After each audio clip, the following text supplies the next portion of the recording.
Hi, in this tutorial, we will learn how to get the BrightData API token and zone ID required for WordPress Rankie Plugin.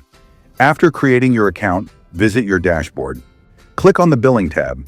Make sure that you have added credit to your account. Click on the Proxies and Services tab. Click the Add button. Click on SERP API. Click the Add button. Click Yes. Close this pop-up.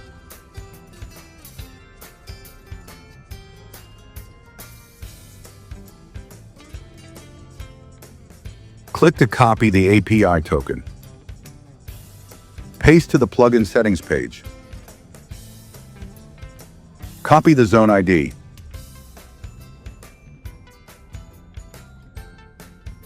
Paste to the plugin settings page. Click the Save button to save the added setting. Thank you for watching. Plugin link is in the description.